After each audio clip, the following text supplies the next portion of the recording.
কোনো স্বপ্ন উড়ে যাবে লাগবে। আমি বহুত কষ্ট করছি, বিরাট কষ্ট করে আমি এই ছেলে করে মানুষ করছি, পড়ালেখা করাই এই ছেলে করে এ প্রবাসে হারাইছি বহুত দেনা না। আইজও আমার ইসলামী ব্যাংকের কিস্তি এলা আইসে সাইটি বলি আমারে, আমি আইজও কিস্তির টাকা দেয় না ছেলে করে প্রবাসে নাই। ইয়ার অন্তায় ছেলেরা হে কিছু করতে পারে না, কিছু করার মতো অন্তায় লাইন হয় না, হবে সুযোগ হবে আস্তে আস্তে আল্লাহ দিতেছে দিব। এই সময় যাই বাধ্য নাই। ছেলের ঘরে এক নাতি, বড় ছেলের ঘর ধরেন 2 বছর 3 বছর হয়ে গেছে। যদি দয়া করে যদি আমার এই বাচ্চাগুলো আমাদের আনি যদি দেখায় দ্রুত আনি দেখাইতে পারে, আমরা দেশে যদি এখানে ছাই যদি মারি দিতে পারি, এটাই আমার আবেদন, আর কিছু আবেদন নাই আমার সরকারের কাছে। আমি এটাই চাই। টাকা পয়সা সবাই আছে, টাকা পয়সার দরকার না, আমার দরকার ছেলেরা চাইতে মাই।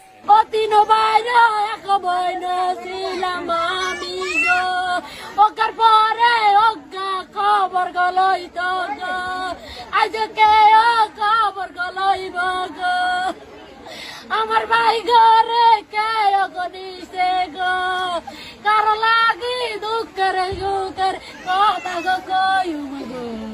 আর ভাই ঘরে আঙ্গরে আনি ওখানে দেখাক, ওই আন্দা করি বুক লাগে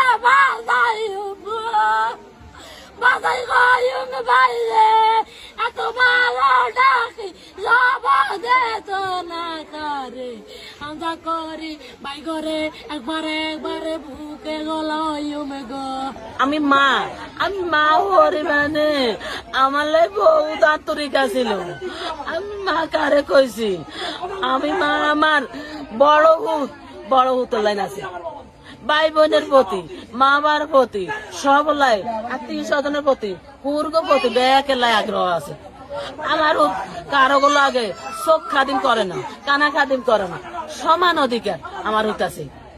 সেই হুত আমার কেমনি করতন চলে যায়। আমি সরকারের কাছে আবেদন চাই, সরকারে যেমন আমার হুতর করে আনি আমারে বাড়ি পৌঁছাই দেয়, আমি সরকারের কাছে আবেদন চাই।